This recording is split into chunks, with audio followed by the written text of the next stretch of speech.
지난 한 주간의 여러 뉴스들 중에서 눈에 띄는 이슈를 골라 심도 있게 살펴보는 시간입니다. 김원식 시사평론가 함께했습니다. 안녕하십니까? 안녕하세요. 네, 안녕하십니까? 네. 자, 평론가님 집 근처에도 이 우이신설선이 들어가지 않습니까? 어떠십니까? 타보셨습니까? 저는 이제 종종 이용을 합니다. 그래서 예. 보국문역에 내려서 정릉이요. 예, 거기서 네. 이제 환승을 해서 이제 집으로 가는 버스를 탑니다. 그래서 많이 타는데 뭐 사실은 굉장히 편해요. 왜냐하면 그쪽 지역이 좀 산 지형이 많기 때문에 예, 경전철이 원래 생긴 이유가 바로 그런 좀 오가기 불편한 곳에 이런 경전철로 이제 철도 이용을 할 수 있도록 유도한 거기 때문에 그 취지와 또 쓰임에 대해서는 좀 충분히 공감을 하고 있습니다. 다만 이 적자 문제들이 이제 산적하고 있기 때문에 이제 이런 점에서는 이제 정책적으로 봐야 되겠죠. 그렇습니다. 오늘 다룰 문제가 바로 이 우이신설선입니다. 자, 이 서울 시내 경전철 1호 민자 사업으로 주목받은 우이신설선이 만성 적자에 시달리고 있습니다. 개통 4년 만에 파산 위기에 처했다는 소문도 돌고 있는데요. 영상을 보고 나서 이야기 나눠보겠습니다. 우이신설선 개통 후 경영 성적표입니다. 개통 첫 해 102억 원의 영업 손실이 발생하더니 2018년 192억 원, 2019년 152억 원, 지난해에는 147억 원의 영업 손실이 발생했습니다. 우이신설 경전철 재무제표에 대한 감사 보고서에 따르면 우이신설선은 현재 경영 유지를 장담할 수 없는 상황에 놓였습니다.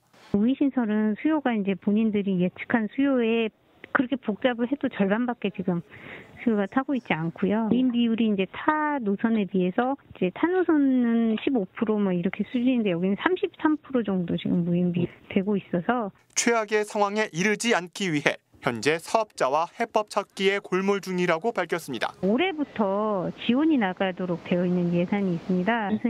손실 예산하고 요금 차액이라고 그거에 대한 차액 지원을 이제 협약상하도록 되어 있어서요.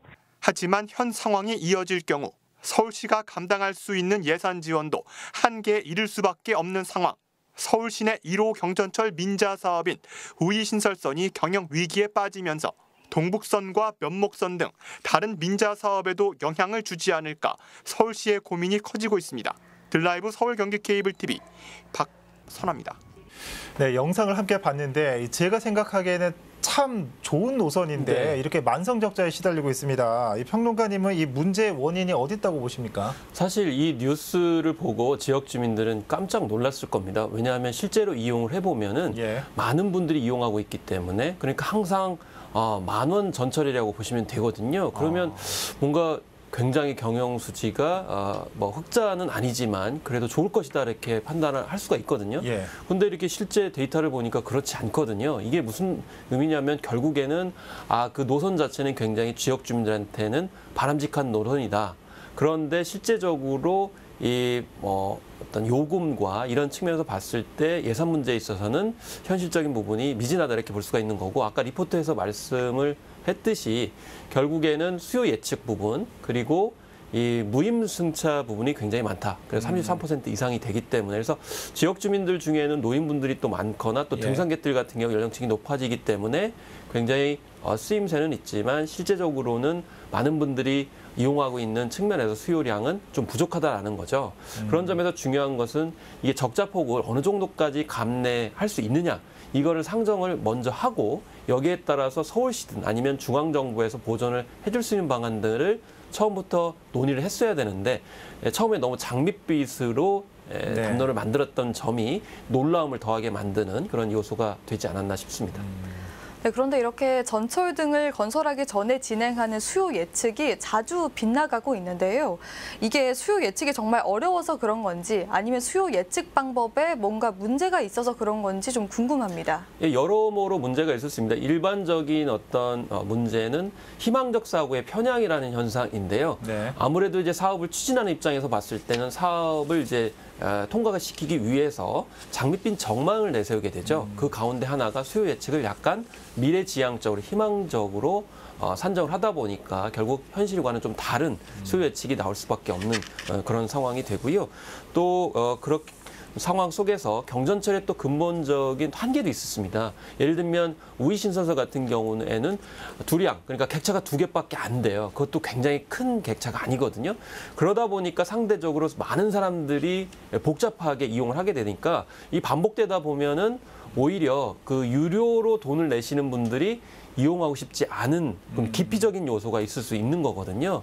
그렇기 때문에 이런 점에서 중전철로 처음부터 좀 더 공사비나 이제 기본적인 시설 투자비가 들었더라도 좀 여유 있게 탈 수 있도록 만드는 것이 오히려 수요를 더 불러일으킬 수 있는 여지도 될 수 있는 거거든요. 이제 그런 점에서 앞으로 좀 논의가 필요하지 않나 이렇게 생각을 또 해봅니다. 뭐 계산기를 잘못 두드렸다 이런 생각도 좀 한편으로 드는데 이 수요 예측을 잘못했다가 이 파산 위기까지 몰린 사례가 뭐 인근에서도 의정부 경전철을 살펴볼 수가 있는데 우이 신설선 역시 파산 우려가 높아지고 있습니다. 이 평론가님이 보실 때 이를 막기 위한 해법 어떤 게 있을까요? 일단 우이 신설선 같은 경우 의정부처럼 악화일로 정도는 아니고요. 또 여전히 많은 분들이 이용할 수 있고 또 이용할 가능성도 충분히 있다고 생각이 듭니다.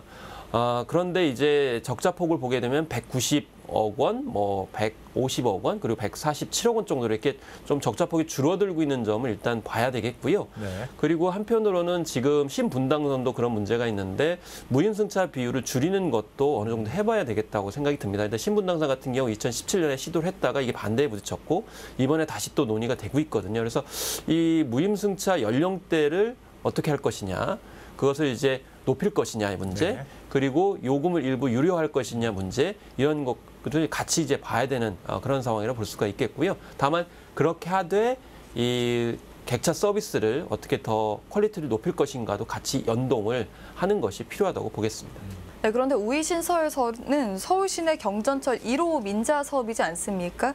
네, 그런데 이게 파산 위기에 몰리게 된다면 다른 서울 시내 다른 경전철 민자 사업에도 좀 악영향을 미칠 것 같은데 어떻게 보십니까? 그렇습니다. 그래서 뭐 면목선이라든지 동북선이라든지 그리고 청량리에서 출발해서 목동까지 또 연결하는 그런 이제 경철선 계획도 인근에 이제 또 발표가 되고 있거든요. 그런데 이 굉장히 좋은 케이스라고 알려진 우이 신설선 같은 경우가 이런 문제가 있다고 하면 다른 경전철은 추진이 못 되는 그런 상황이 될 수가 있거든요. 그렇기 때문에 물론 이제 악영향을 줄 수도 있지만 더 한편으로 전화위복의 계기를 삼을 수도 있는 거죠. 그래서 너무 수요 예측을 부풀린다거나 아니면 지금 현재처럼 적자가 될 수밖에 없는 그런 이제 무임 승차료 같은 경우 조정하는 게 필요하고요. 그리고 적자폭을 사실은 예측할 수밖에 없는 게 지금 세계적으로도 그렇지만 대중교통수단 중에 흑자가 나고 있는 대중교통수단은 없어요. 그렇기 때문에 일단 대중교통수단은 적자가 있다. 그런데 그 적자가 일어났을 때 대국민 서비스 차원에서 적자폭을 최대한 어느 정도까지 상정을 하고 그것을 공공재원을 어느 정도까지 부여할 수 있고 또 시민들도 어느 정도는 사실은 복지 서비스를 감내해야 될 측면도 분명히 존재하거든요. 그래서 이 시민과 국가와 또 사업 주체들이 현실적으로 모든 걸 다 까놓고 얘기를 하고 또 그것을 결정해 가는 것이 현실적으로 필요해 보이지 않나 싶습니다. 네. 자, 아무리 그래도 시민들의 불편은 최소화시키는 대책이 좀 필요할 것 같습니다. 예. 계속해서 다음 이슈 살펴보도록 하겠습니다. 노원구에서는 지역 예술인들의 작품을 구입해 창작 활동을 돕는 사업을 진행 중입니다. 그런데 구입된 작품들을 살펴보니 보관 상태가 엉망이거나 훼손된 작품들도 있었고 심지어 행방불명된 사례도 드러났습니다. 영상을 보고 나서 함께 이야기 나눠보겠습니다. 노원구는 지난해까지 지역 작가들의 작품 총 120여 점을 구매했습니다. 판매 기회를 제공하고 구입된 예술품을 공공장소에 전시하는 등 지역 예술인들의 창작 활동을 장려하기 위한 취지입니다. 그런데 행정사무감사에서 해당 사업이 도마 위에 올랐습니다. 작품 자체가 어디 있는지 모르는 것이 한 3점 정도 되더라고요. 3년 동안 것만 제가 봤습니다만 이분들을 도와주는 게 아니라 이분들 죽이는 겁니다. 이거는. 자기 작품이 어디 처박혀 있고 어디 있는지도 모르고 서구에 처박아 놓고. 담당 부서에선 어디에 있는지 파악조차 하지 못했습니다. 최근 3년간 요구하신 자료 작품 중에서 3개가 없는 거고요. 지금 120여 점 작품 중에는 아직도 상당히 좀 찾지 못하는 작품들이 있어서 노원구청이 구입한 작품들을 보관하는 창고입니다. 하지만 보시다시피 수장고라고 부르기에는 상당히 열악한 환경인데요. 그렇다 보니 작품들이 땅바닥에 널브러져 있고 훼손된 경우도 있었습니다. 수장고가 없어서 그동안에 이제 여기저기 이제 산재되어 있었는데요. 수장고를 좀 조성해서 아마 그 작품들을 다 같이 이제 수장하게 될 것 같습니다. 지역 예술 활성화라는 명목으로 구민 혈세를 들여 작품을 구입해온 노원구. 하지만 부실한 관리 속에 그 취지가 무색해지고 있습니다. 딜라이브 서울 경기 케이블 TV 이승준입니다. 네, 노원구가 지역 예술인들의 작품을 구매한 것까지는 좋았는데 지금 뭐 화면에도 나왔지만 뭐 창고 같은 데 방치되고 있고 행방불명된 사례도 있었습니다. 자, 평론가님은 어떤 점이 문제로 보십니까? 그렇습니다. 핵심은 지금 두 가지인데요. 구매했던 작품이 지금 사라졌다라는 거죠. 예. 사실은 이거는 예산이 사라졌다는 걸 뜻하기 때문에 혈세가 이제 비어 있다는 것이어서 굉장히 큰 문제라고 볼 수가 있겠는데 그 원인을 분석을 해보니까 결국 보관할 수 있는 수장고가 없다는 거죠. 그러니까 수장고라는 거는 결국에는 그 예술품들을 체계적으로 보관할 수 있고 그걸 활용할 수 있는 기본적인 공간이거든요.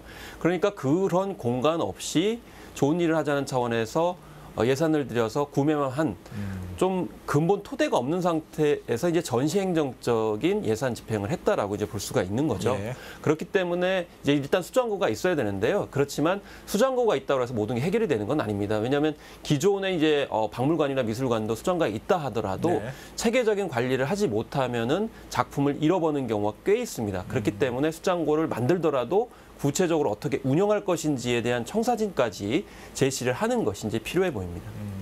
네, 지역 예술인들의 작품을 구입한다는 것 자체가 창작 활동을 돕는 거라고 볼 수 있을 것 같은데요. 그런데 이렇게 창고에 방치하는 것 말고도 더 좋은 방법이 있을 것 같습니다. 뭐가 있다고 보십니까?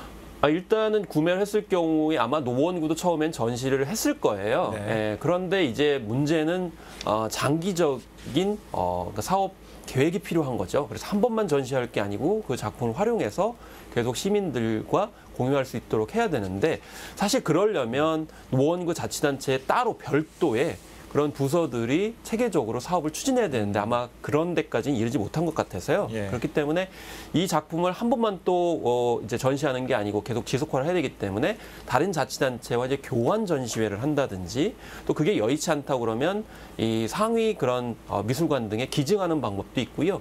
또 아트페어를 통해 가지고 그 작품을 다시 또 좋아하시는 분들한테 판매를 할 수 있는 것을 생각할 수 있고 또 판매 대금을 가지고 다시 또 작품을 구매하는 선순환 구조를 생각할 수도 있기 때문에 굳이 반드시 노원구에서 수장고를 통해서 보관을 해야 되느냐 이 부분은 좀 따로 생각할 필요가 있습니다. 왜냐하면 수장고를 지으려면 또 예산이 많이 들어가고 또 관리를 하는데도 비용이 많이 들어가기 때문에 그런 점에서 수장고는 이상적으로 보이지만 현실적으로 그런 예산이 뒷받침하고 운영 인력이 배치가 될 것인지에 대해서 생각해 볼 필요가 있습니다. 네, 이렇게 되면 다른 나라의 경우를 살펴보지 않을 수 없는데 뭐 프랑스나 독일 등 유럽 국가들은 예술인 지원에 매우 적극적이라고 알려져 있습니다. 우리가 뭐 배울 점은 없을까요? 일단은 이게 우리나라도 그렇지만 그 미술품을 구매하는 주체에 대해 생각해 볼 필요가 있습니다. 이제 자치단체가 구매하는 경우도 있고요. 문화재단이 하는 경우도 있고 또 이제 미술관이 하는 경우도 있습니다. 근데 이 노원구 같은 경우는 자치단체가 한 거거든요. 과연 그것이 이제 전문적인 역량을 발휘할 수 있냐 이 점을 일단 생각을 해야 되고요. 그다음에 요즘의 흐름은 뭐냐면 그 자치단체 등이 직접 개입하기보다는 연결을 해주는 그런 시장의 개설에 간접적인 지원을 많이 합니다. 그래서 시민과 예술가들이 같이 만나서 서로 이제 작품을 교환할 수 있거나 아니면 구매할 수 있는 그런 일종의 플랫폼을 만드는 역할들이 굉장히 중요하고요. 그다음에 마지막으로 말씀드릴 수 있는 것은 이 예술인과 시민들이 같이 공유를 해야 되기 때문에 시민들이 원하는 작품을 이렇게 공공기관에서 구매하는 형태로 많이 합니다. 그러니까 쉽게 말씀드리면 심사위원회 시민들이 들어가는 거죠. 근데 지금은 시민들이 원하지 않은 작품들이 구매가 되고 그게 전시되다 보니까 관람률도 떨어지거든요. 그러니까 시민 위주의 그런 이제 예술품 구매 또 예술 창작 여건 혹은 그건 활용의 제도가 더 많이 필요해 보입니다. 네, 이런 작가들을 돕기 위해서 단순히 뭐 작품을 구매해 주는 것만으로 끝나서는 안 될 것 같아요. 이런 예술 작가들의 뭐 자립이나 실질적으로 돕기 위해서는 어떤 방안들이 필요할 거라고 보십니까? 일단 해외에서 가장 많이 하는 것 중에 이제 창작 공간을 제공을 하는 거죠. 네. 그래서 창작 공간을 제공을 하고 거기에서 창작한 작품들 같은 경우는 이제 지자체에 기증을 해서 그곳에서 계속 전시할 수 있도록 하는 거죠. 사실 이 예술가들에게 필요한 거는 생계 지원도 필요하지만 자신의 작품, 자신의 존재성을 드러내주는 것도 굉장히 중요하거든요. 그래서 구매도 중요하지만 그 전시를 많이 할 수 있도록 그 기회를 많이 주는 것이 무엇보다도 예술인들한테는 중요하다는 점을 특별하게 생각할 필요가 있겠습니다. 네. 자, 이 예술의 도시 파리처럼 많은 예술인들이 이 서울에서 문화예술을 꽃피우기를 기대해 보겠습니다. 자, 그러기 위해서는 말씀해 주셨지만은 예술인을 위한 실질적 지원과 관리 방안도 필요할 것 같습니다. 네, 지금까지 김원식 평론가와 함께했습니다. 오늘 말씀 잘 들었습니다. 네, 고맙습니다. 감사합니다.